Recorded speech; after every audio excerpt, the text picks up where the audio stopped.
Okay.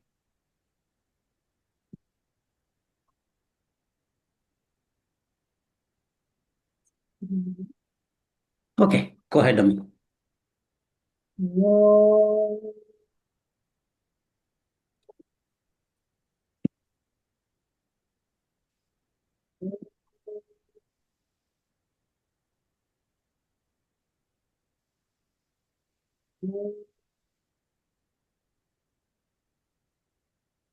Om Shri Ganeshaya Namaha. Om Shri Saraswatyai Namaha. Om Shri Gurubhyo Namaha. Harihi Om.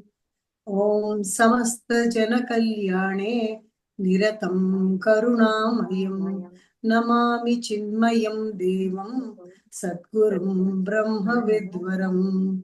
Om Om Sahana Bhavatu Sahanavatu Sahanau Sahanam Bhunaktu Bhunaktu Sah Viryam Sahaviryam Karavavahe Karvavahe Tejasvinavadhitamastu ma Tejasvinavadhitamastu vidvishavahe. Om Om Shanti Shanti Shanti. Shobana, would you mute yourself, Amma? Go ahead, continue, Akilama. Yata sarvani bhutani pratibhanti sthitani cha yatraivopashamanyanti tasmai satyatmane namaha. Jnata jnanam tatha jneyam drashta darshana drishya bhuhu karta hetu kriya yasmat tasmai nyatyatmane namaha. Spuranti sikara yasmat आनन्दस्याम्बरे वनौ सर्वेषां जीवनं तस्मै ब्रह्मानन्दात्मने नमः. दिवि भूमौ तथाकाशे बहिरन्तश्च मे विभुः यो विभात्यवभासात्मा तस्मै सर्वात्मने नमः.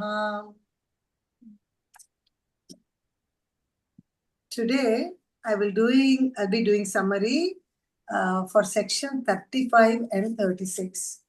Section 35, the methods of attaining mental peace.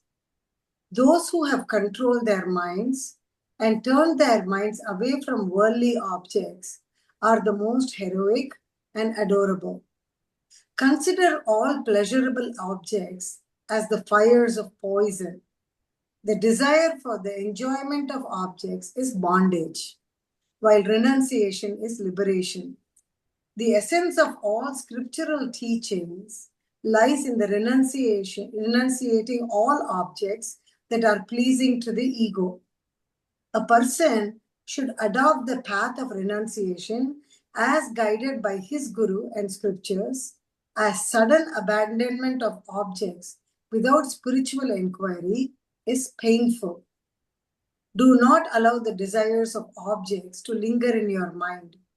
They are like the seeds of thorny bushes of misery, and as soon as an opportune moment presents itself, they will spurt and give rise to attachment, hatred, etc. When pure thoughts arise, mind becomes joyous, the clouds of illusion begin to dissolve. The soul attains the realization of its essential nature and becomes Brahman. When the self is realized, all evils are removed. A wise aspirant should ask these questions. What is self? How can it be attained? And what is the means that leads to self-realization? A yogi would renounce the vikalpas, imaginations pertaining to objects, as well as all human relationships. True prosperity happens upon the destruction of the mind along with its egoistic imaginations. Severe adversity arises when the mind begins to swell with its imaginations. This world is nothing but the projection of the mind. As long as the waves of thought arise again and again, so long the world must be experienced again and again by every soul. Chit, pure consciousness, blended with illusion, becomes chitta, the mind stuff, and this chitta causes one to forget his essential nature. Therefore, to discover one's essential nature, the self, one must destroy the vikalpas or mental imagination. Pure consciousness, tinged with vasanas, takes upon itself the role of an incarnating soul. The self is neither the jiva, nor the body, nor the blood and flesh. The self is the underlying reality behind all names and forms. It is the mind that creates the illusory projection of jivahood. Just as the silkworm becomes imprisoned in its self-created cocoon, this jiva becomes involved in mind and body and senses and karmas that abide in the chitta. When the jiva discards the illusion of the present body, it enters into the illusion of another body led by its vasanas. By entertaining good thoughts and developing divine vasanas, the chitta attains great heights of glory and vice versa. Pure mind of a sage does not entertain impure thoughts, and the impure mind of an ignorant person cannot find a place for pure thoughts. A wise aspirant should never give up his efforts towards mastering his mind in order to attain the knowledge of the self. From the absolute point of view, there is neither bondage nor liberation, nor any cause of bondage. All has been projected by the illusory power of Maya. One attains self-realization with the increasing purity of the mind. As long as the mind is united with the objects of the world, so long it cannot blend with the self. When the impressions of raga and dvesha, attachment and hatred are renounced, all objects are viewed in the serene light of dispassion. When the mind is free of raga and dvesha, one will not be affected by gain or loss of any object.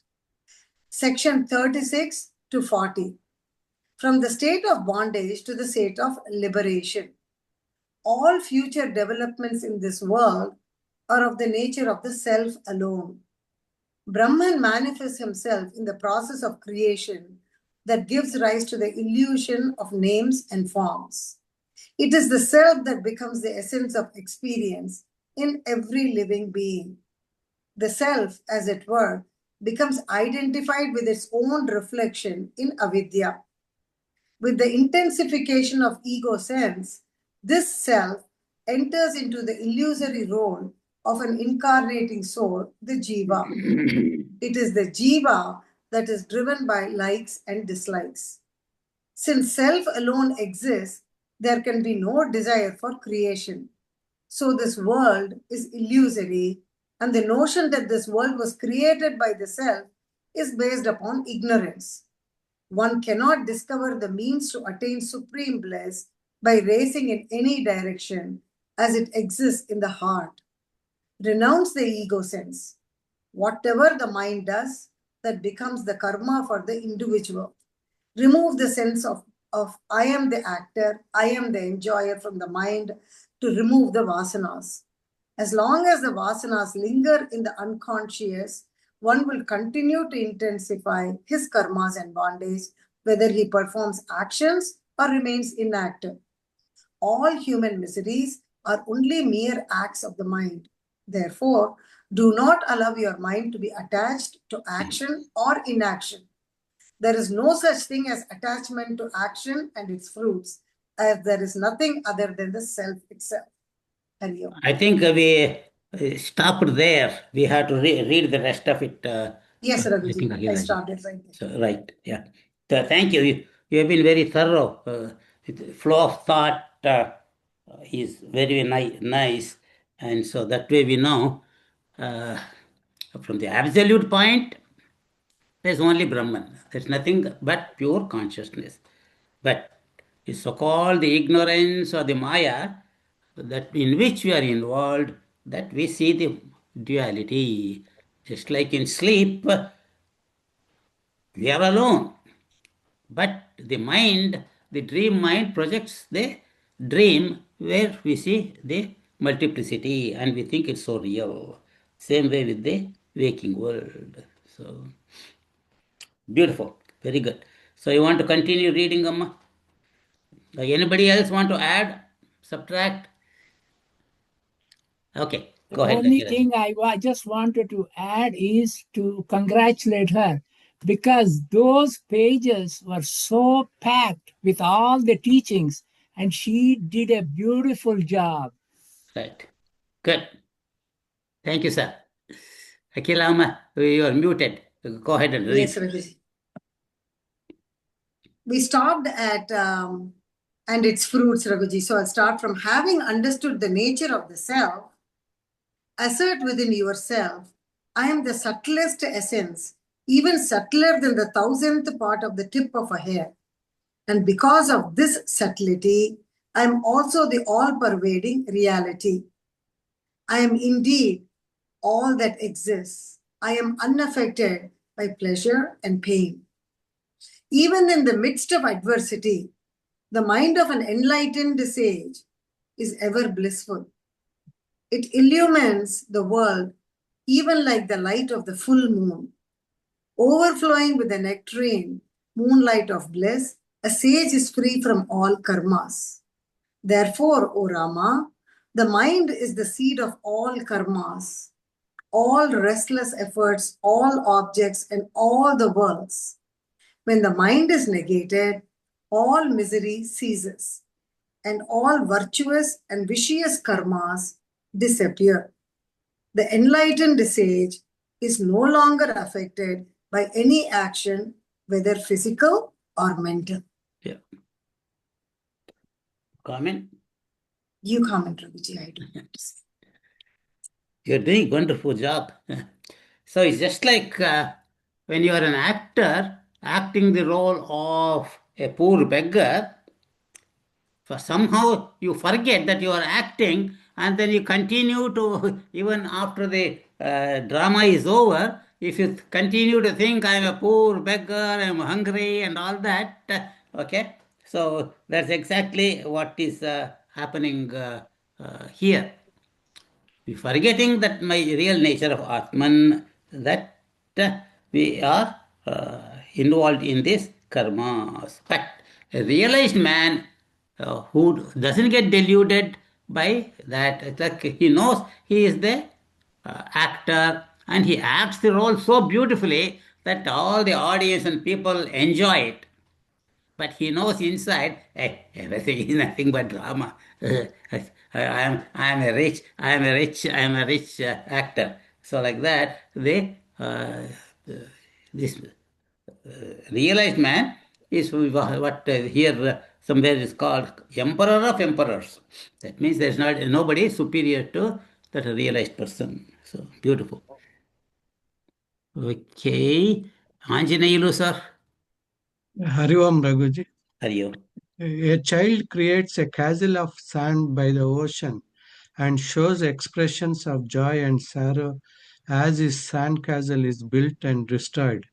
He even creates a world of his own in his mind and becomes happy or sad depending upon the events that takes place in his world. But all the time he knows that he is experiencing pleasure and pain only out of sport. It is in this same way that a sage expresses joy and sorrow as he lives his daily life. But inwardly he is ever unaffected and ever rooted in the awareness that the world is nothing but a sport. When the mind is immersed in the self, there is neither bondage nor liberation. It is ignorance that gives rise to pain and sorrow, but when the ignorance is removed by knowledge, all forms of pain and sorrow cease to exist. O Rama, this world is nothing but illusory modifications, Vivarta of Brahman. Just as all waves come from the ocean, so all jivas, all objects, and all conditioned realities of this illusory world continue to proceed from the Brahman alone. So, the first para is the sport like attitude is given by a sage. He is indifferent to the dvandas like Sukha-dukkha, Sitoshna Sukha-dukkha and all. So he will enjoy the life as in sport manner. The second is uh, the how the ignorance causes the misery. So when ignorance is removed, there is no misery. So the basic purpose of life is to uh, get this ignorance removed by the knowledge of the self. Then the third para is the vivarta aspect of the Brahman is given. So we say Brahman is upadana nimitta, upadana vivarta nimitta karanam. So though, sorry, nimitta vivarta upadana karanam. So though the world is created, but it doesn't, the Brahman doesn't change. So is a advaya, or he is immortal, or even uh, Shashwatam. So nothing happens to the Brahman, but other modifications come and go, like mm, this. We see on the trees some that bird, it from his mouth or some its stomach it generates and creates again, later it absorbs in the stomach. So that attitude of the world creation is given here. Harivam Raghuji. Beautiful, very nice. Thank you, sir. So, only thing that I couldn't understand in that first paragraph, but all the time the child knows that he is experiencing pleasure and pain only out of sport. Because the child really thinks, oh, that I built the castle. Oh, and if somebody kicks and breaks the castle, the child will start crying. Okay, but I don't think the child will. Only thing is, after a little while, he forgets about the whole thing. So that one thing that I couldn't understand, but rest of it is the same. That Maybe the Swami Jyotirmayananda wants to convey the importance of childlike attitude only, right, maybe right, not being the, innocent. yeah, innocent. Yeah, That's right. all. Yeah. The third paragraph, the illusory modification of Brahman, Vivarta, some of the philosophies, Nyaya and the Vaisheshika, they believe that this Prakriti is real, like Brahman, and Prakriti undergoes modification with the consciousness of Brahman. But according to Advaita, no real change happens in Brahman. Everything is Vivarta, just an appearance, just like a snake appearing on a rope. That's the common example for the Vivarta. So, very good. And is Asha Agarwal here? No. And Dr. Noli Garu? Hari Om. Sri Rama asked, O sage, since Brahman is devoid of misery and all the pairs of opposites, how is it that the world that arises from Brahman is full of misery? Sri Vashishta explained, when the desire for the objects of the world becomes extinct, an enlightened sage is unable to perceive the existence of the world separated from Brahman. He beholds the reality in its absolute form. O Rama, as you listen to my teachings, you will be led to develop the maturity of wisdom, wherein all the subtle desires of the mind will dissolve, and consequently, you will perceive the absence of the world. Then your question will have no meaning. Go ahead and read the next one too. Brahman is the all-powerful, all-pervading, and interpenetrating essence. You must assert within, I am Brahman. This world is the projection of Maya or cosmic illusion. Just as a magician creates non-existing objects. In the same way, Brahman has created the magic show of the world through Maya. Whoever has overpowered Maya by wisdom, for him this world does not exist. Brahman is the only reality. Yeah. More or less, this is the whole thing is the same type of teaching, and actually the last sentence clears up everything. Whoever has overpowered the Maya by wisdom, then this world does not exist. Yeah.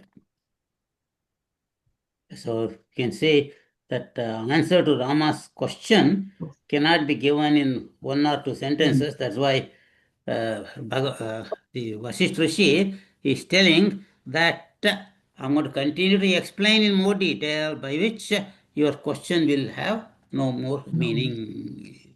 So, But actually, in the previous para, when we were reading, that is what, at least my goal. Even in the midst of adversity, the mind of an enlightened sage is ever blissful. yeah. Yeah, he might be crying outside with the others because somebody, some close relative or somebody died, but inside he knows, hey, I am doing it for a vyavaharic reason, but he is not disturbed by anything. So, and some people even don't show even that. I remember the life story of some Chidananda Swami of the Onkar Ashram, when his father died, and in Himalaya somewhere, and his body was brought down to Rishikesh in a car, and all that, and it went near the ashram, and he went there just to pay respect to the father, the Bahara, but he did not cry or anything. But his mother was so upset that he did not cry because of the loss of the father. So like that, so he knows, hey, yes, he is my father in this life, but uh, we all have to die. And so as a sannyasi, I have lost my attachment to the so-called the father, and there's no need to be upset or cry. So it's just like hundreds of people die in the ashram, or that he knows devotees of the ashram. Is he going to sit and cry? No. The same way, there's no need to cry when the father died.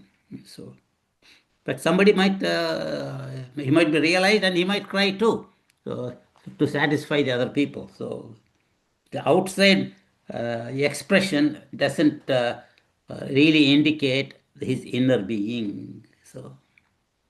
Actually, that was already said by the Swamiji in the previous para. Correct. Yeah.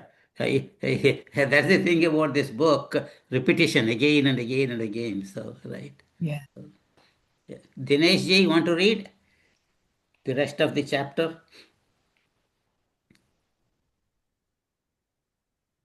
Hari Om, Hari Raghuji. Om.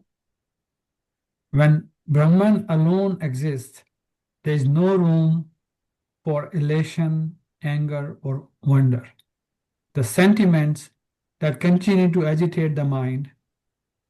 Therefore, a sage is endowed with samatha, equanimity of the mind, and armored with this vision of samatha. A sage is not affected by pride, elation, anger, hate, or infatuation. That which is not the self cannot be said to exist, because the self is of the nature of pure existence. The objects that seem to exist must be discovered as the self through intuitive vision. If they do not reduce themselves to the self, they are non-existent. Further, when they are recognized as the self, there is no room for desire, for how can the self desire itself? The world tree is decked with the flowers of expectations and burdens, with the numerous fruits of pleasure and pain. It is adorned with the leaves of painful karmas and is entwined with the creeper of craving, and it brings forth the flowers of age and death. O Rama, you should cut down this tree with the help of sword of discriminative knowledge, Viveka, and then roam in the world, even as a mighty elephant roams in the forest with freedom. So, in these 4 paragraphs, one of the most important thing that Swamiji or Guru Vashishta is teaching us, if we do not concentrate on the self and we are just constantly driven by our likes, dislikes, desires, hate, that will be basically a continuous process and there is no end to it. But once we come to this realization of the self, then we realize these are just things that are passing by and we cannot attach to them. Once we get free from those things and maintain that equanimity, then there's no more struggle. That's the way I look at it. Yeah. Yeah. Once you realize everything is nothing but the self, like everything is nothing but gold, whether it is Rama statue or Ravana statue, everything is nothing but the gold. And so, one is the subject, another is the object, another is an instrument. We see the Triputi in this world, but all the Triputi for a realized man is nothing but that Brahman alone. That I am not different from the other person, the other object. And so there's no need for any likes or dislikes. So only when you see the separation, then you start having expectations from the other person. And then likes and dislikes start. So, anybody want to add, comment? The last but one paragraph reminds me of chapter 15, Bhagavad Gita, Urdha Mula Bhavashakam. Yeah, beautiful. Right, thank you. Yeah. So, Sangha-shastrena drudena chitva. right. Yeah, very good, very good. Nice to compare like that. So the first half, I think about the first 10 verses are regarding that, how one should, the jiva goes from body to body, how that jiva has to realize that, hey, I'm not the jiva, I am that pure Atman, not being upset by any ups and downs of life. So, beautiful, very nice. Okay, and then Madhu Kukkala here today. No, okay, Karpagam is here, I think. Yeah, Karpagam, want to read Amma? Yes, Guruji. Maya or cosmic illusion. Sri Rama asked, O sage, just as the radiant sun appears from between clouds and then disappears during the rainy season, in the same way, the light of wisdom dawns in my mind only for a short duration. Therefore, please explain more of the nature of Maya or cosmic illusion.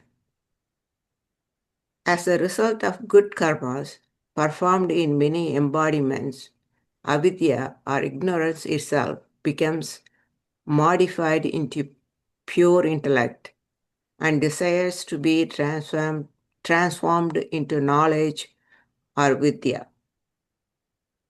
Then the light of knowledge destroys the veil of darkness, thereby revealing the transcendental reality of the self.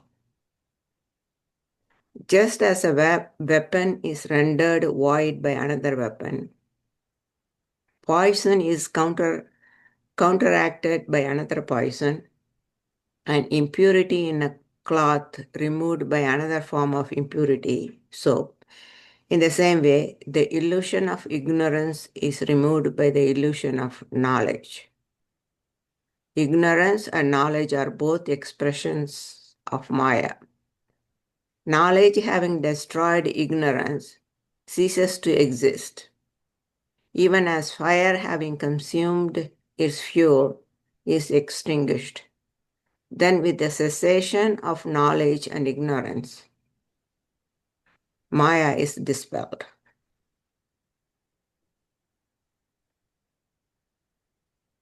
Comment? You go ahead, Ravi. Thank you. Another beautiful continuation showing how people like us have to overcome that ignorance. Being sattvic, trying to do sadhana to realize ourselves, that we experience that off and on. When all our doubts are not rising up, then we'll say, hey, I understand everything, I am Brahman. But otherwise, when the problems of the world come, that you, just like a cloud, that we continue to be involved with the world as a common man. But, like it's in the second paragraph said, if you continue to have more and more virtuous qualities, and our thoughts also becomes very sattvic, naturally our speech and action becomes sattvic. And so that what happens, that the avidya or the ignorance get modified into a pure intellect. That means pure sattva. And so, what we call the avidya maya is changed to vidya maya. So, that vidya maya is nothing but the pure sattva. And naturally, in the pure sattva, the knowledge shines forth. As what? Hey, I am that Brahman. Okay. And once the maya is dispelled, then you realize everything is nothing but me, I am not just the body. So then you realize, hey, I was not really in bondage. Okay. So there's no question of ignorance or knowledge. I have always been that pure Brahman. So very Guruji, good. yesterday in Hamsa Gita also the same example was given when the bamboos, how they light the forest, the same example was discussed. Yeah, you How want the to explain knowledge, that? yeah. Explain to the other people who are not here there. I think all of us were there yesterday, Guruji. So we had a long discussion on that also, on how the the fire represents the knowledge in the simile that was given of Right. the fire destroying the forest and how it gets extinguished on its own. Similarly, the same example is shared here. Correct. Right. So even that so-called the knowledge, oh, I am Brahman, that also disappears because, hey, there's nothing other than Brahman. I don't have to sit and say I am Brahman, because that you have become completely absorbed into that state of Nirvikalpa Samadhi. So, Manoji, you want to continue, Amma? It is ignorance that veils the light of knowledge and gives rise to the world process, and yet it is never seen and remains unknown. O Rama, behold the miraculous projection of this world process. Though in itself false, this Maya or Avidya has rendered the world real and has brought about manifold misery in the spirit of man. But just as a person finds his own necktie around his own neck when his faulty memory is cured, so too, when the help of the teachings of the spiritual preceptor, the study of the scriptures, and the reflection of their subtle teachings, and by inward enquiry and meditation, you will discover the self within your very own self. Whoever has developed the conviction that Brahman or the Absolute alone is real, he alone is fit to attain liberation. But whatever the mind creates without this mystic conviction, it turns into a net of bondage that keeps the souls involved in the cycles of birth and death. He suffers from endless miseries who believes that he is nothing but the personality consisting of mind, intellect, senses, and body. For a person whose vision is blinded by ignorance, there is nothing but all pervading ignorance manifesting in the form of the world process. But for him whose vision is cleansed of the impurity of ignorance, there is no reality other than the absolute. Okay, the first one is telling us that ignorance is the one that is veiling the light of the knowledge, and Maya or the Vidya is making the world real, and that is what is causing the misery to the man. Yeah. And so, with the help of the teachings of the spiritual preceptor and the study of scriptures and reflection of their subtle teachings and all that, you will discover the self within your own self. The first one is the biggest, and the next one is the smallest. And the second paragraph is telling us that whoever has this conviction that I am Brahman and absolute alone is real, that person is fit to attain liberation. And who doesn't have this conviction, he is going to get caught up in the net of bondage and go through the cycle of birth and death. And the last paragraph pretty much is telling us the same thing in a different way.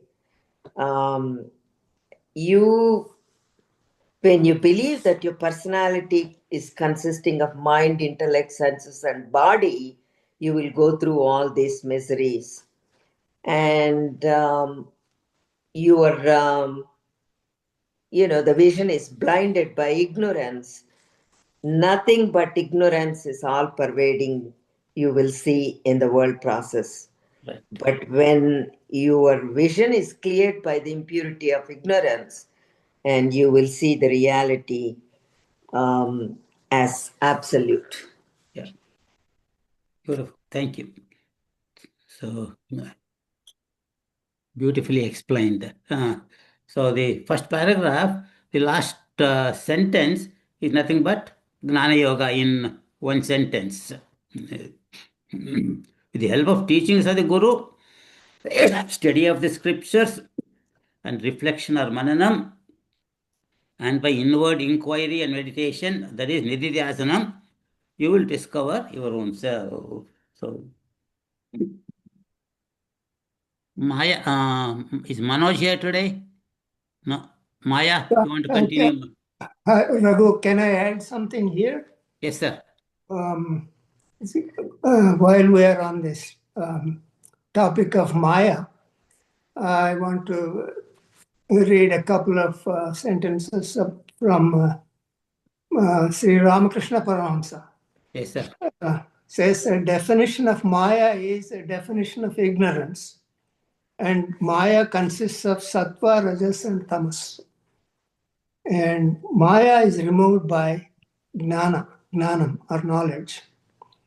And the veil of reality, avarana, hides the reality. The veil did not know the rope from the snake, that is veiling.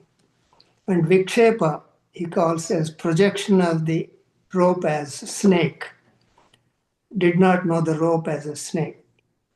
I'm sorry, rope as a rope. He mistook as a snake because of that. And Sri Ramakrishna also compares our Jivatma to Lakshmana. And Lakshmana cannot see Rama if Sita is in between them. So Lakshmana can't see Rama unless Sita is moved away from Rama. So Jivatma cannot see Sri Rama because of the veil of Maya and ignorance in between. It's another example he gives is the muddy water. Sun's reflection is not clear when Maya or mud is there. Unless the mud is cleared, the reflection of sun cannot be seen in the clear water. So these are a couple of things that I want to bring out. Very nice. Interesting comparison of Sita ji to Maya. Maya. That's right. I was surprised at that comparison. So, Well, the only thing is we have to look at it from that particular angle, not carry that comparison of course. too far. So Right. very good. Thank you, sir. And Of course, Maya, we know that Lakshmana would not stare at Rama unless Sita is away. I mean, that was also described in Ramayana, I think. He only saw Sita's feet. Right. So that's exactly the thing. So that he was not looking at Sita ji, he was looking at only the feet of Sita ji with the devotion.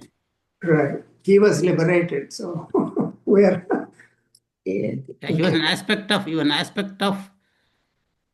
the Vishnu. So right. Okay, Maya is going to release our Maya now. Okay, Hari Om. Hari Om. This terrible river of ignorance continues to drive the soul from one whirlpool to another. Without attaining the supreme divinity, the self, this river cannot be crossed, O Rama. Do you not vex your mind by asking where this river came from? Rather, your efforts should simply be directed towards its crossing. And when the veil of ignorance begins to dissolve through the force of knowledge, you will begin to develop increasing insight not only into the nature of ignorance, but also as to where it has come from, why it came, and how it is being led to its destruction. In fact, ignorance has no existence of its own. It is an illusory appearance resulting from the absence of inquiry and inward reflection. When the mind is lit up with the light of spiritual inquiry, it vanishes. Just as a disease needs to be cured and eradicated, in the same way, O Rama, exercise your self-effort in order to destroy the disease of ignorance. By leading the soul through numerous embodiments, this ignorance is the giver of fear, sorrow, and mental torments. Therefore, endeavor to destroy this dreadful disease by unfolding the spiritual vision that beholds the self as the only reality. Raghuji, you go ahead. Next plan, I think is quite clear, but you can put more in it, please. Thank you. So, this, many a time, this ignorance is the one that we call it as samsara. And samsara is compared to the river or ocean. And one has to cross this ocean or river of samsara to reach the other end of realizing my real nature. So that's another way of putting it. And it is said that this samsara is so illusory, but at the same time being involved in illusory, using your sattva as the boat and knowledge of from the scriptures that you have to cross the ocean. And as it is in 3 paragraphs explained, once you reach the ocean, I'm sorry, other border of realization, then you look back and say, hey, there was no ocean, there was no Maya. Why? Because you went beyond it, and then you say, hey, I was sleeping all this time. So ignorance has no existence of its own. But once you realize the real self or the Atman, then you see there's really no Maya. The Maya depends on the Brahman. Or you want to call it as a Maya as Prakriti. Prakriti also needs Brahman to project this world. So this seventh chapter talks about the what do you call lower Prakriti and higher Prakriti of Bhagavan. The higher Prakriti is that pure awareness, and lower Prakriti is this Maya or the inert elements, and only by combination that the life or Jiva exists. So to realize that all the names and forms are illusory. I am that pure awareness alone. And that awareness is only one. It's not like millions of awarenesses of in each jiva. So one who thinks that, oh, each jiva is a separate and each there are so many consciousness, that is, according to Bhagavad Gita, Lord Krishna, it is what you call Rajasic knowledge. Knowing that there is only one Atman is the sattvic knowledge. That sattvic knowledge is one that gives the liberation. Therefore, endeavor to destroy this dreadful disease by unfolding the spiritual vision that behold the self as the only reality. There's nothing other than me, the pure existence. That, yeah. If you say, "Oh, I am that," I am not Brahman. Okay, then Brahman is existence. Then you become non-existent. Only the difference is existence with name and form. If you remove the name and form, ignorant person will say, "Oh, nothing exists." So no, the pure existence alone remains. So. Very good. Nag, you want to continue, sir? Section 42. Hari Om, sir. Section 42. All powerful Brahman assumes the role of powerless souls. Sri Vashishta continued. Now listen to the remedy of the disease of ignorance. But first, you must gain a deep insight into the manner in which the pure self has become the incarnating soul by the force of ignorance. Brahman is all pervading, faultless, beginningless, infinite, and immortal. Just as a wave rising from the ocean seems to form its distinct individuality, in the same way, a wave from the ocean of Brahman assumes the role of the individual soul that wanders through the world process. Just as a piece of gold gives rise to ornaments of different names and form, in the same way, Brahman or pure consciousness gives rise to the role of Kshetrajna, the knower of the field or the body. It is in this way, Brahman permeates and controls the body. Want to comment? Well, so when we go through this, it looks very simple. All I have to do is say, I am not this body, I am Brahman. That's the end of it. But the problem is, I cannot convince 100%. Then the question comes. I think the quick solution is do not worry what, when, why, how, what. Just assume you are Brahman, not this body. If I can get that, I'm home. Yeah. Yeah. Keep that in the background of your mind that what the Guru said, what the scripture said is true, and one day you will realize it. Don't give up because it is difficult. Because it's the ultimate knowledge, though it needs the ultimate effort. But so Brahman is all pervading. Even when you use the word all pervading, you are talking in terms of space. Okay. Or in terms of time, past, present, and future. But in Brahman, there is no space, There is no time. So that's why it is said, Anoraniyam Mahato Mahiyam.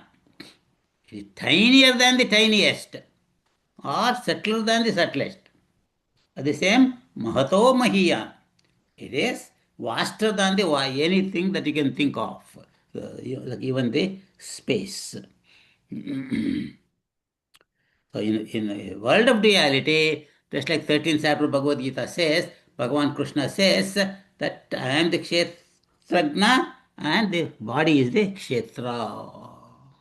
And he describes what is Kshetra and then goes on to describe Kshetragna, and he says the one who knows this knowledge becomes realized, meaning that I am the Kshetragna, I am not the Kshetra, the BMI. So, okay, so we'll continue. Raghuji, I have a question, Raghuji. Yes, Amma. All this time in all the scriptures, we read all about ignorance, about knowledge, about vasanas, how they impact all this. And then we, in this Sthiti Prakarana, when we are talking that when you are in that statehood of self, of realizing that you are the self, there is no knowledge, there is no ignorance. So is that the significance of what we are learning now? Yes, no, in the sense. Okay, yes. Sthiti Prakarana, we saw the, what do you call, the Vairagya Prakarana, only a person who has the Vairagya is eligible candidate. And then comes the Mumuksha Prakarana. Okay, then I really want to get out of this worldly miseries, and I am really and then comes the what is the other prakarana, the Utpatti Prakarana. Okay, then where the teaching is given to give this knowledge of Brahman. That is for me compared to Shravanam. But here in the Sthiti Prakarana, the Mananam and Nididhasanam is happening. But keep on discussing what is Maya and what is Gnanam, what is Jiva, what is the world, and all these things again and again and again, that Mananam is happening and the doubts are being cleared up as Rama asks questions, and that it becomes a Nididhyasanam. So, and then becomes the last portion is the Gnanam. So, for some reason, that is the biggest portion of this Yoga Vashishta. So, yeah, Guruji, Thank you, Raghuji. I thought I'd just comment on that knowledge part.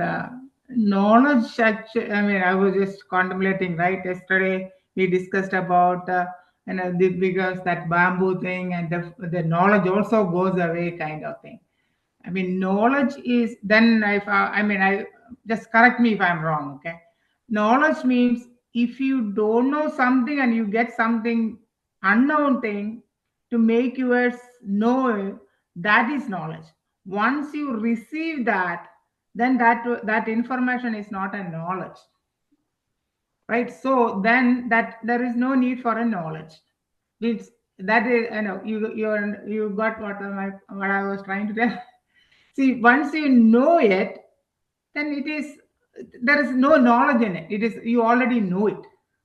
So that is not something, nothing new there. But now no new knowledge. It become normal.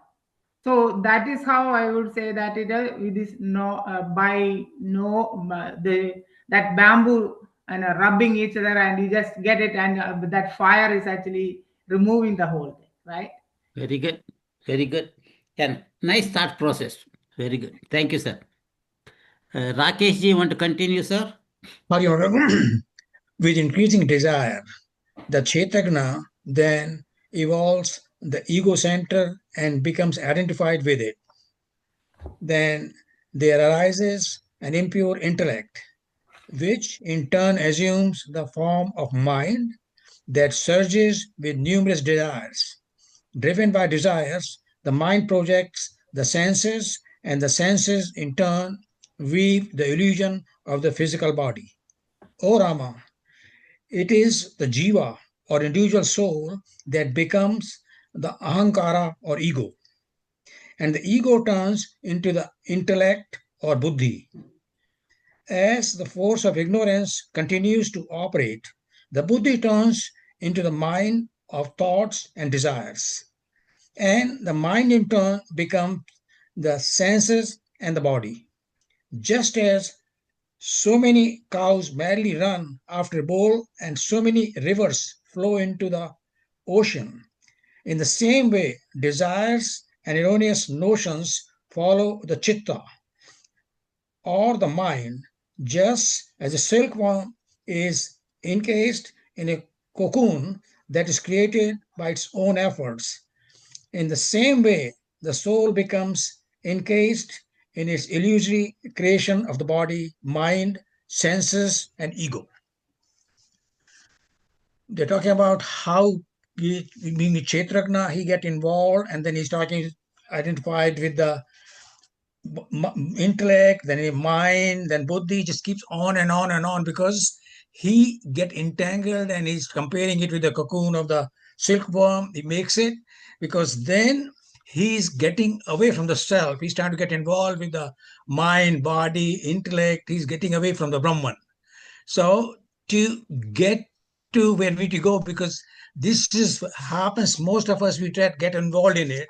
So unless we do practice and know that we are Brahman and we realize the Brahman, keep working, and it's not like a one day thing, just keep working and keep doing it. And once you realize you are not this body, you are Brahman, you will one day achieve that.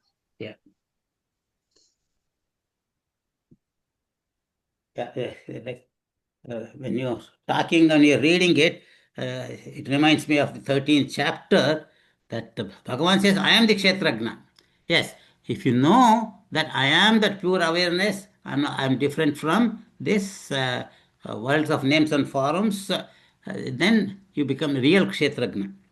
But the Kshetragna that we have become, because of ignorance, identified with our desires, and we want to experience the desires, and so our causal body projects the intellect of thoughts, and that intellect projects the prana and the gross body, and so it enters into a womb of the mother, and then it sees itself having the physical body with all the senses and all that.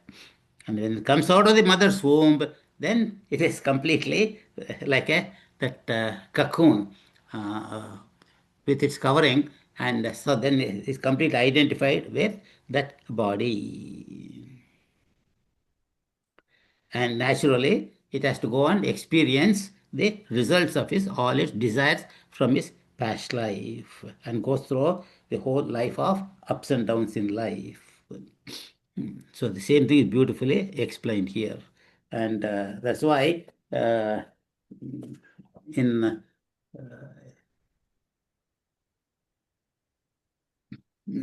like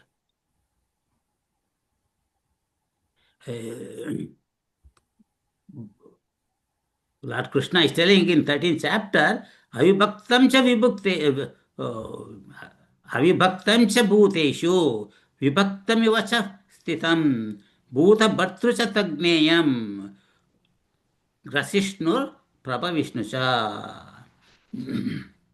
So, it is Avibhaktam, it is indivisible. Okay? In all the beings. Vibhaktimava sthitam. It looks as though it is divided into jivas. But at the same time, it is bhuta bhartru. It is the nourisher of all the jivas. Tagneyam. One has to know that one, not the body. And it is Grasishnu, that is, it is sustainer of all beings, and Prabha Vishnu Cha, it is the destroyer of all the beings. So one has to know that, not they projected this, like a spider web, they projected the body, that one has to come out of that illusion of the body. So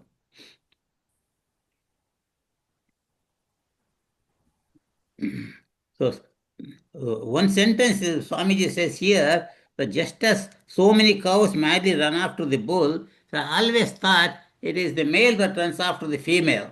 And so I don't know if the female run after the male, I don't know. So if anybody knows anything different, can explain that sentence. Otherwise, we can just leave it like that. Okay. And who read it? Rakesh, you read it, right? Now? Yeah, regularly in that, in Tamil, it is called a vittu kala. I know. Nagji, you know what will be the English for that? Then, that will be only one. One bull will come. So then all the cows will be, that is a normal. Yeah. Very good.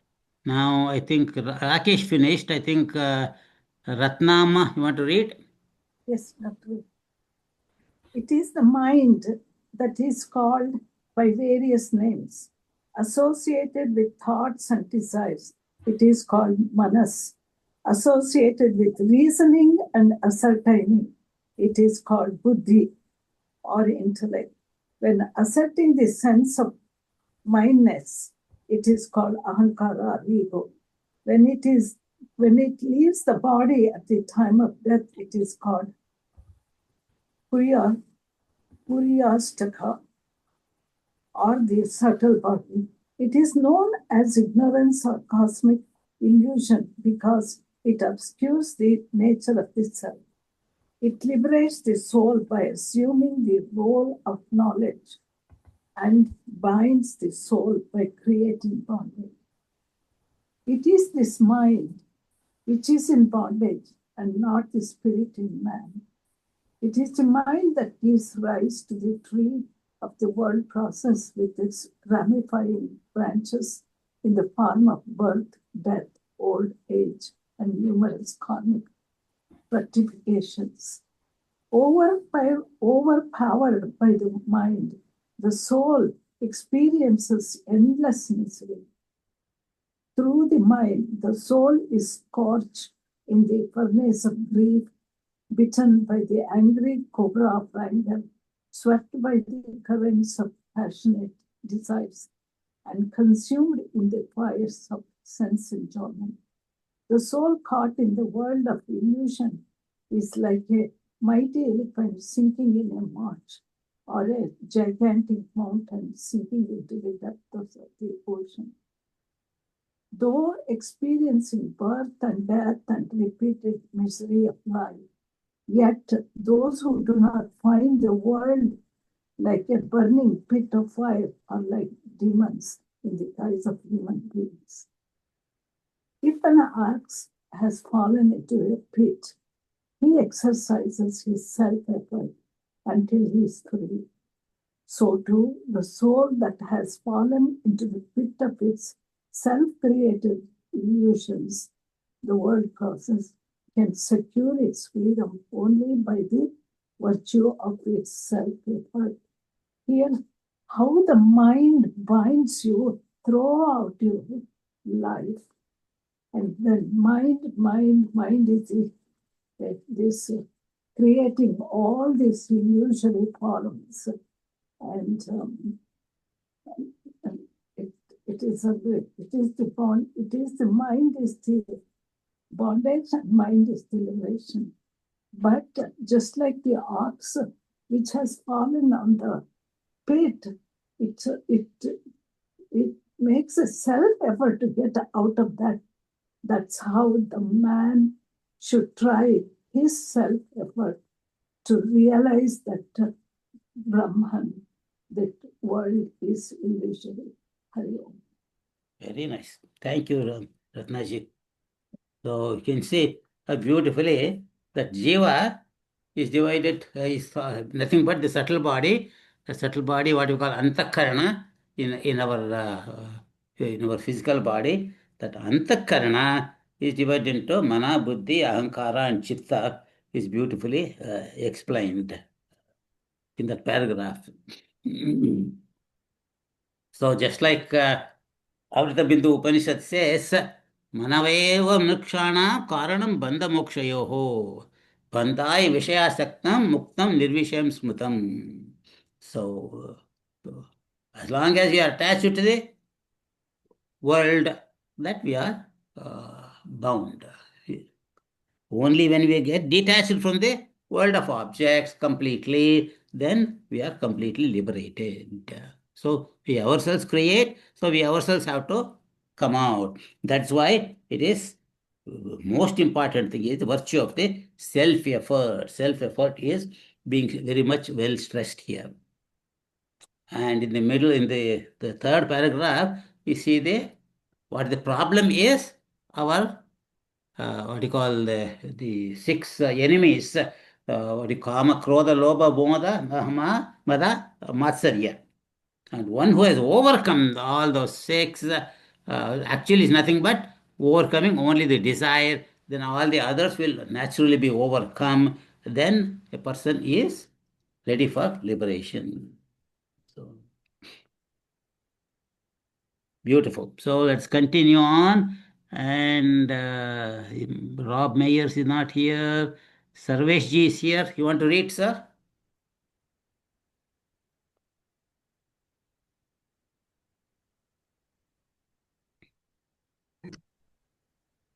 Okay, 43. Yes, sir.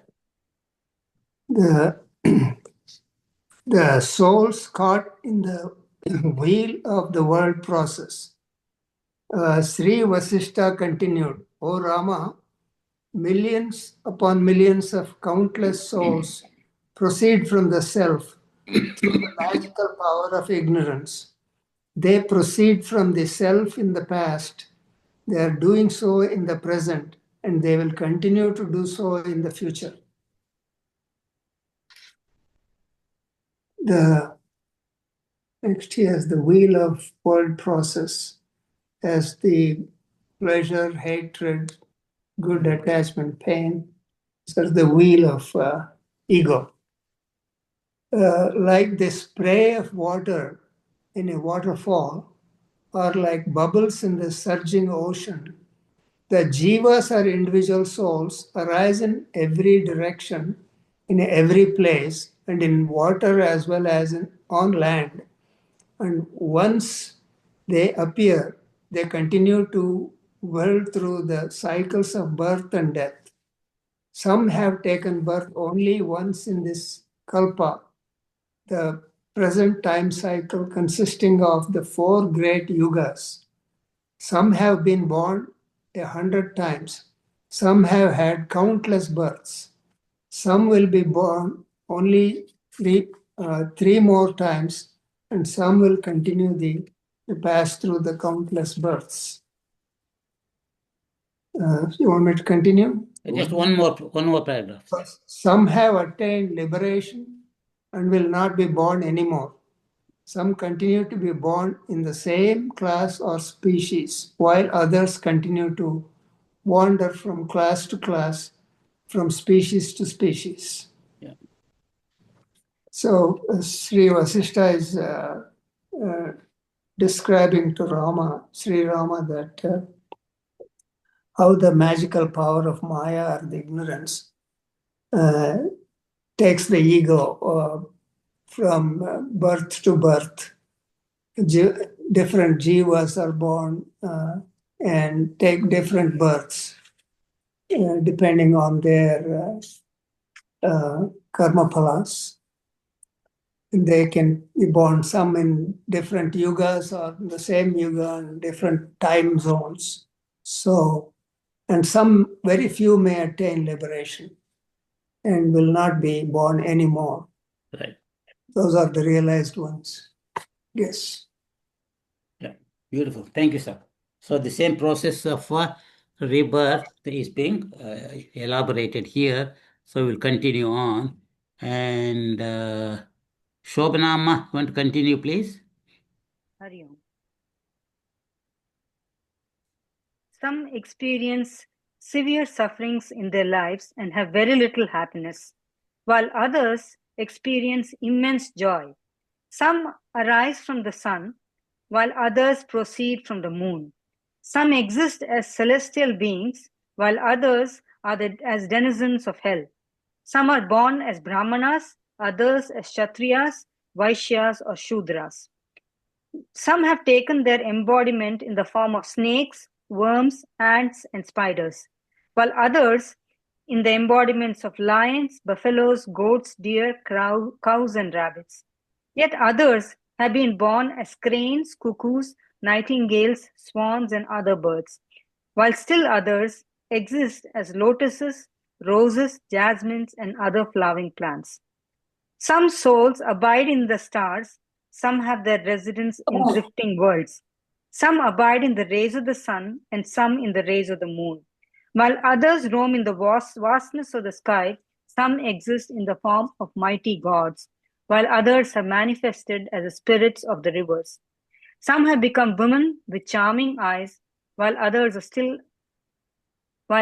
still others that are neither male nor female. So I think this is a continuation of the cycle of the wheel process and talks about how all these names and forms have come into existence in this world. Right. So very elaborate. So we'll just continue on unless somebody want to make any comment on it. Sirisha Amma, you want to finish the chapter?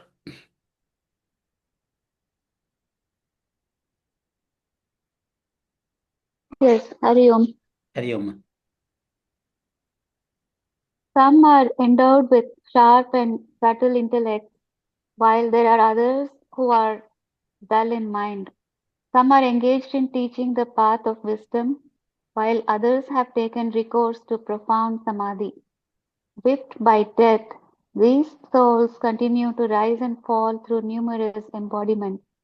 They are like birds caught in the net of vasanas or subtle desires, and continue to wander from one body to another. But some souls, being endowed with subtle intellects, ascend the ladder of wisdom.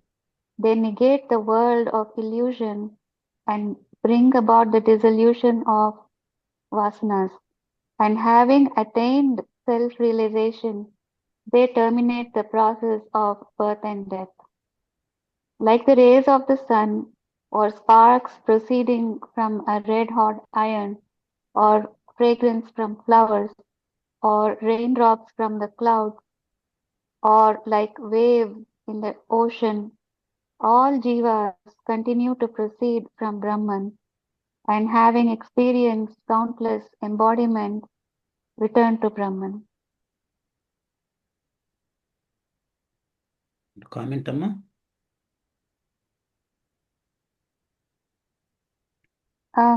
Very descriptive. I don't know enough to comment. Okay, thank you. So you can see the various paths of yoga that we have, like in Bhagavad Gita, the Gnana Yoga for the people with a very sharp intellect. Okay, so he says some are endowed with a sharp, subtle intellect. For them, it is a Gnana Yoga. Okay, some with a dull mind. Okay, so dull mind can also achieve Gnanam through the process of Bhakti Yoga. But those are very rajasic, active. They follow the Karma Yoga to purify themselves like that. But some of them are so advanced, okay, that they remain in Samadhi until the body is terminated, drops off. Some, having realized, they continue to live in this body, continue to teach to other people like us. So that's why you see the varieties here. But most of them are Rajasic and Tamasic, being actively involved in the worldly process, and they will be born again and again and again. But only those with the sharp intellect and with the pure sattva, they ascend the ladder of wisdom and negate the world of illusion, and they once they attain the knowledge or realize the knowledge, all the vasanas automatically dissolve. So, So everything comes from Brahman. Ultimately, we all have to go back to Brahman, but some of them go back in this life itself, some after a few lives, some might take millions of lives. So, but ultimately, you go. So it's a question of how uh, your mumukshutvam is. If you have no mumukshutvam, it will take forever. If you have, depending upon the intensity of the mumukshutvam, you put so much effort, and depending on the effort, then naturally you get the result, and the Bhagwan's blessing is always there. So, Sudhirji, you want to continue, sir? Chapter, section 44. The uniqueness of liberation. Sri Rama asked, O sage, please explain how this jiva that is endowed with a mental process can rise to the sublime state of Brahma or the Creator. Sri Vashishta explained, O Rama, the mind that is bent upon externalization first projects the element of ether and then, tainted by the notion of spaciousness, gives rise to the element of air. In this way, the element as well as the senses, which are only specialized forms of elements, proceed from the mind. Riding on the waves of externalization, the individual soul becomes endowed with a subtle body, and with the intensification of the body idea, see itself abiding in a physical body, having experienced a sleep like state in the womb of a mother. The soul discovers itself in the form of a body consisting of well defined limbs, hands, feet, chest, neck, eyes, ears, nostrils, fingers, toes, teeth, and all the details of the body. Comment? Yeah, so this is actually, Sri Rama is asking about how, how the jiva can, get into, become a, to the state of Brahma. But then Sri Vasishaji is starting to answer that question. And because of our externalization, it's not through internal. So it actually, when you actually look outside, then it actually creates a first element of, it is actually explaining the five elements, how it is actually got created, like, it actually project, this mind itself is projected as an ether, then the spaciousness that actually raised to the air, akash, vayu, and then and also it's a senses which only specialize in the forms of the elements. Right. And then it is emphasizing that this externalization of the mind is actually create or created the illusion of all another body. That is what I think it has. You have to continue that too. Yeah, yeah, beautiful. So just I want to read from the Taittiriya Upanishad. Just an idea came to me right now. The first two verses of the Brahmananda Valli beautifully explains the same thing. So what is said here is what is in the Brahmananda Valli. So he says, Om Brahma Vidapnoti Param. The knower of Brahman attains the supreme. Tadeshabhyukta Satyam Gnanam Anantam Brahma. What is that supreme? That is Satyam Gnanam Anantam Brahma.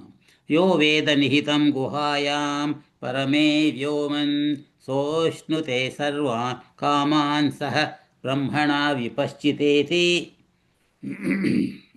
So he who knows it as existing in the cave of the heart, in the transcendental Akasha, realizes all the desires along with the omniscient Brahman. Realize everything. Because so once he attains to that state of supreme happiness, there's nothing else. All the other little happinesses are included in it. He says, अन्नाद्वै प्रजायन्ते एक काश्च पृथिवी श्रिताः असो अन्नेनैव जीवन्ति अतैतदपि यन्त्यन्ततः अन्नगं हि भूतानां ज्येष्ठं तस्मात् यमुच्यते सर्वं वै ते न आप्नुवन्ति तेन्नं ब्रह्मोपासते अन्नगं हि भूतानां ज्येष्ठं तस्मात् सर्वौषधमुच्यते अन्नात् भूतानि जायन्ते जातानन्येन जीवन्ति अद्वैते ते भूतानि तस्मात् अन्नं तदुच्यते इति. So he goes on to talk about how all the beings are born from the earth, from the food, and they are sustained by the food.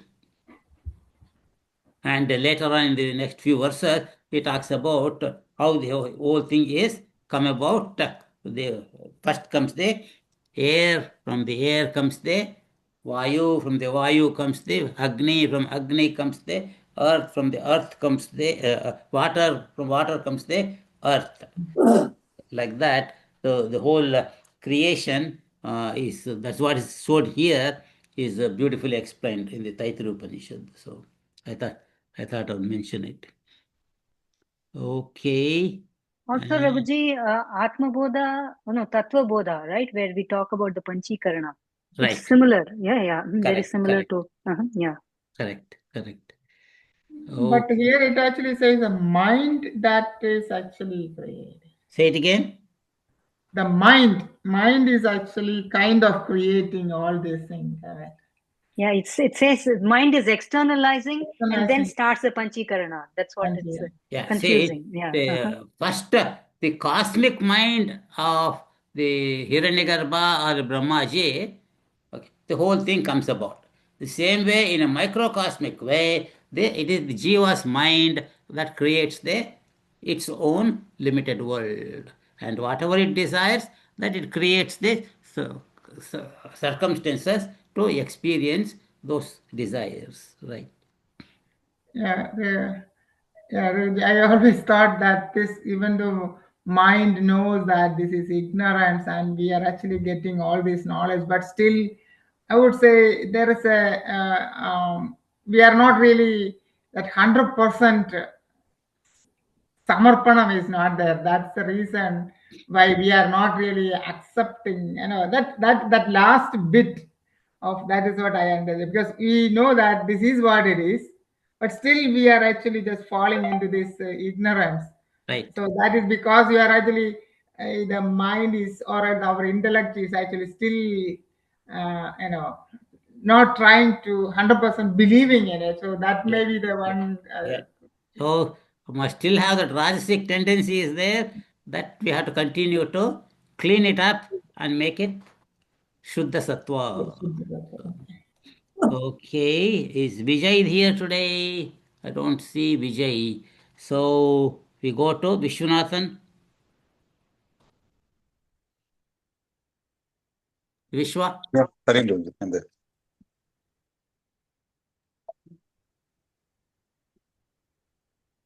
Want to continue, sir? Yes, Raghuji. So just wanted to catch up with, so the paragraph starts from, but it is. So the mind brings about the projection. Okay, Raghuji, sorry. So the mind brings about the projection of the body through the intensification of its vasanas. This body is like a nest for the bird of the chitta or the mind, or like a dwelling place for the snake of passion, or like a cave for the lion of the spirit, or like a stable for the elephant of egoism. But it is the same mind that enables the soul to become identified with the cosmic subtle body, Brahman, or the Creator. By ascending the heights of glory, the mind becomes Brahman, who is this very repository of all the divine qualities such as intelligence, purity, power, bliss, wisdom, and glory. Continue, Raghuji. Yeah, finish it up. Led by the ignorance, the very same mind which is capable of rising to the glory of Brahmahood, descends into the states of miserable soul, wandering through the dark nights of ignorance. These countless soul, these countless souls are in deep sleep, as it were, and are driven from one dream to another until they wake up as enlightened personalities. It is Brahman who entered into the state of Jivahood and experienced numerous embodiments, and it is with the help of scriptural vision the same discovers his identity as an absolute self and become free from the cycle of birth and death. Very interesting perspective, really. I think it talks about how the mind, when it is in lower state, the experience it goes through, and then the mind, when it reaches that higher state, as we are talking about being sattvic and becoming that Shuddha Sattva, Right. What happens to that state of mind? Right. And it talks about the circle of birth and death due to ignorance, Right. and then only through the knowledge, ignorance is erased and Yeah. reaches that absolute state. Yeah. It's a beautiful explanation of what the question Radharama asked. How is it that Jiva, endowed with mental process, can rise to the supreme state of Brahma, the creator? And so Vashishta explained how the Jiva is born from that the creator in the first three paragraphs, and now he explains how it can go back. And by ascending the heights of glory, the mind becomes Brahma, who is the very repository of divine qualities. So you can say it's all the virtues that we talked about from the 7th verse up to the 13th verse in 13th chapter, and the first three verses in the 17th chapter, 16th chapter. All this we should continue to practice intensely, and then naturally our mind becomes pure sattva. So the same thing that most of us read, have been studying in the what do you call Hamsa Gita. Monday class in Hamsa Gita. right. So, Gita. And so same thing is beautifully given here. So these countless souls are in deep sleep, as it were. Deep sleep in the sense, sleep to the our real nature of Brahman. And so we are driven from one body to the other. So, Raghuji, I had a question. Specifically in this class, I'm seeing more of whatever discussion is happening. It's we can more relate it to, as you say, mentioned in Bhagavad Gita, various chapters, and in Upanishads. So it's kind of correlating here. How do we translate it here, Raghuji? Like is it should we is it like always as we say it's like a repetitive knowledge that has been gone through and similar to what in Bhagavad Gita Arjuna is always in the doubt, keeps asking more questions. So similar to that, should we see here or? Right, right. So you can see what was described in 700 verses there is explained in like 28,000 verses in Yoga Vashishta. Okay. And so this is for people who say, hey, I understand everything, but I cannot make my mind completely pure. Okay. So for those people who want to need a satsang and do not have a guru to sit and keep on talking for you to listen, then you continue to read. Continue to read, and after you finish the book, you continue to read again, continue to read again. So that way, that your mind instead of being diverted to the outside world, is being turned inwards.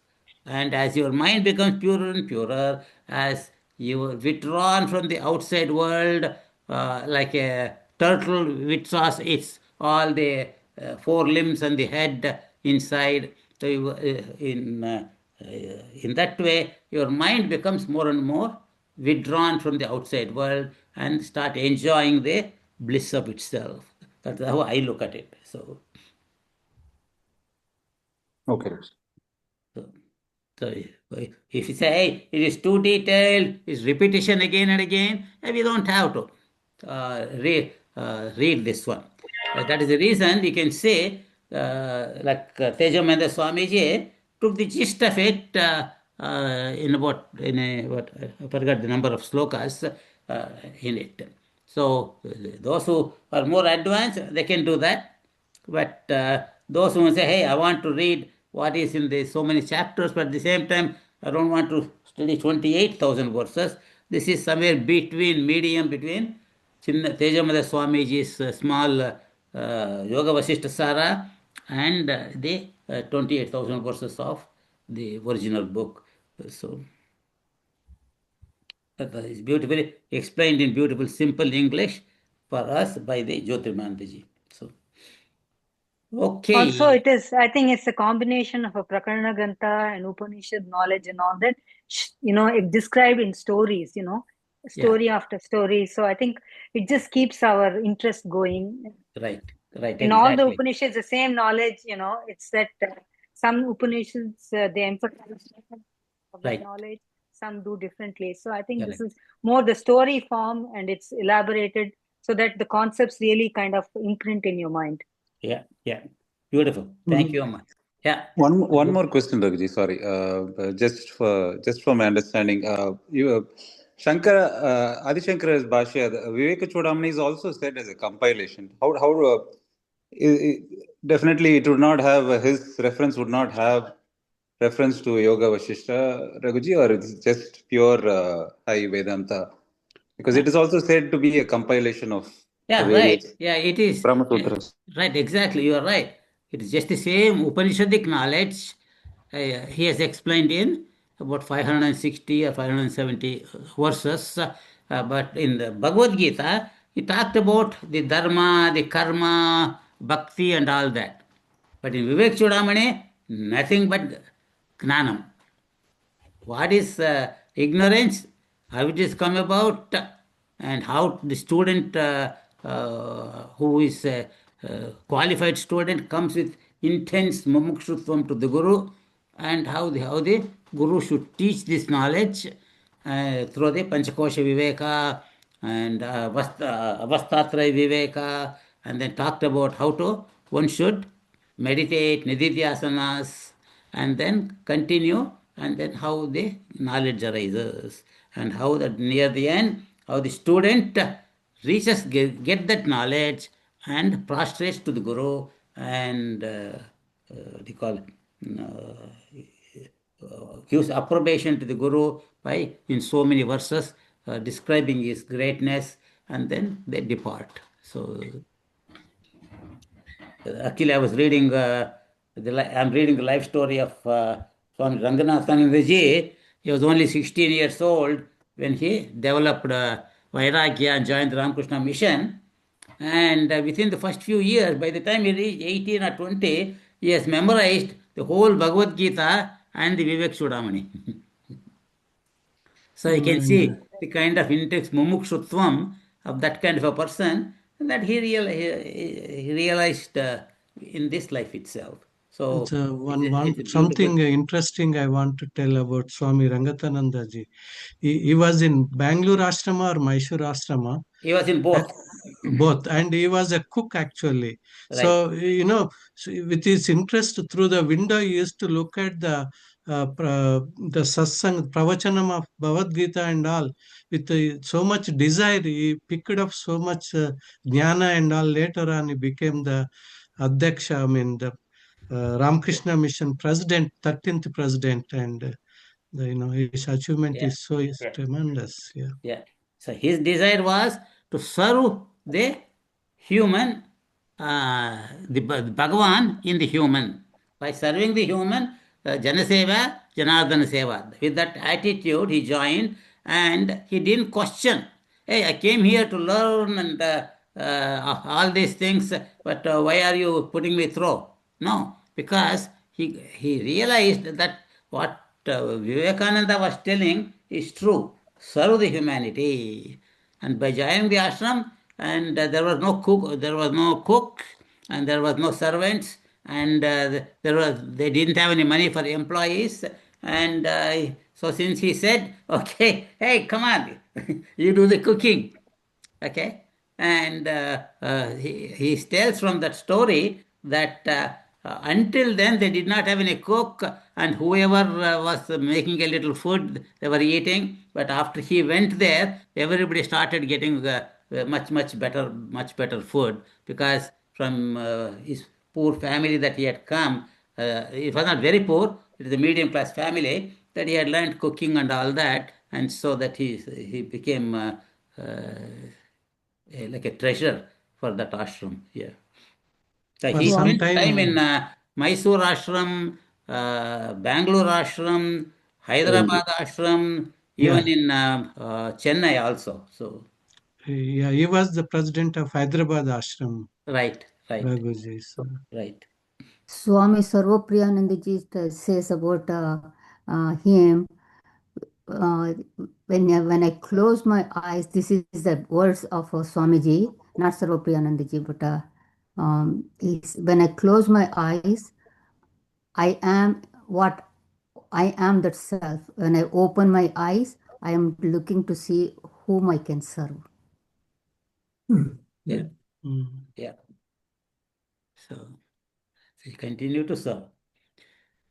Okay. Om Sarve Bhavantu Sukhinah, Sarve Santu Niramayah, Sarve Bhadrani Pashyantu, Ma Kaschid Dukkha Bhag Bhavet.